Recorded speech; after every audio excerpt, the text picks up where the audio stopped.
अस्सलामुअलैकुम नाजरीन, आइए देखते हैं आज की क्या है ख़ास खबरें। महाराष्ट्र राज्य के गृह मंत्री वज़ीर दाखिला दिलीप वळसे पाटिल साहब से अभी शाम 6:30 बजे उनके बंगले के ऊपर हमारी मुलाकात हुई। तफसील हमारी बातचीत हुई मालेगांव के ताल्लुक़ से और पूरी हालात मालेगांव शहर के जुमा के दिन क्या हुए और आज के क्या हालात है और क्या आवाम सोच रही है, समझ रही है। सबसे अहम बात जो मालेगांव शहर की आवाम समझ रही है, सोच रही है और देख रही है कि उन लोगों के ऊपर 307, 395 जैसी सख्त कलम लगाई गई, जो लोग वहाँ पर पत्थर मारने में, लाठी मारने पे, दुकानें तोड़ने के अंदर मौजूद नहीं थे। और जो मज़हबी हमारे जो उलमा है, मज़हबी ज़िम्मेदारान है, सियासी ज़िम्मेदारान है, समाजी ज़िम्मेदारान है, ऐसे लोगों के ऊपर सख्त धाराएं लगाई गई। वो ताल्लुक़ से हमने तफसील बातचीत की।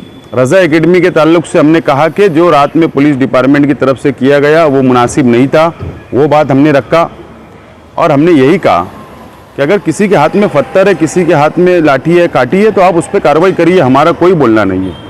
लेकिन जो लोग वहाँ पर मौजूद नहीं थे, जहाँ पर पत्थर मारा जा रहा था, लाठी बरसाई जा रही थी, तो ऐसे लोगों के ऊपर भी इस तरह सख्त डिपार्टमेंट ने कार्रवाई किया। ये नहीं होना चाहिए। और 307, 395 ये जो कलम लगाई गई है वो ख़त्म होना चाहिए, ये हमने कहा है। और मालेगांव शहर की आवाम से उन्होंने कहा है कि आप लोग अमन रखिए। और जो निवेदन हमने दिया है, वो निवेदन के ऊपर जो मेमोरेंडम दिया है उसके ऊपर उन्होंने कहा है कि फौरी तौर पर मैं इसकी मुकम्मल जानकारी लेने का आदेश देता हूं और वो मुकम्मल जानकारी बोले 1-2 रोज़ में मंगाऊंगा और जो भी मुनासिब होगा वो फैसला मैं करूंगा। मुकम्मल इंक्वायरी होना चाहिए, वापस हमने डिमांड की।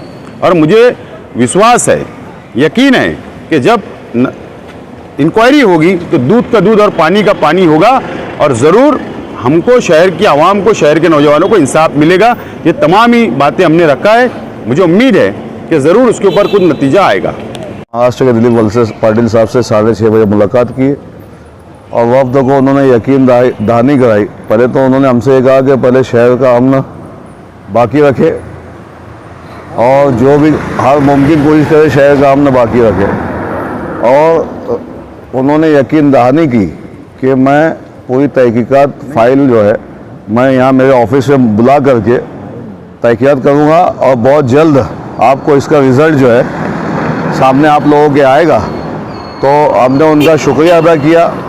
और दूसरी बात यह है कि जैसे कि हम किसी सियासी पार्टी का नाम नहीं ले रहे, हमने ये भी कहा कि हमारे राष्ट्रवादी कांग्रेस पार्टी के जो हमारे कारपोरेटर नहीं भी है और जो हमारे वर्कर नहीं भी है, और उनसे कहा कि ये जो बार बार राष्ट्रवादी कांग्रेस पार्टी को बदनाम करने का काम मालेगांव शहर में कर रहे हैं, तो साफ वहाँ के आमदार की नीयत ये है, खुलूस से वो काम नहीं कर रहे हैं, इसमें भी वो सियासत कर रहे हैं और सियासत का नुकसान उनको उठाना पड़ेगा।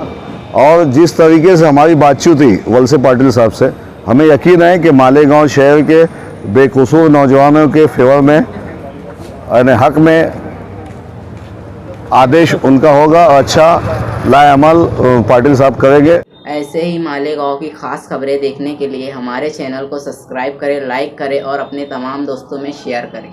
मालेगांव मुस्तफ़ा बंगार बाज़ार डायमंड कारपेट होलसेल रेट में यहाँ पर कारपेट दिया जाता है। हमारा पता याद रखें, मालेगांव मुस्तफ़ा बंगार बाज़ार डायमंड कारपेट।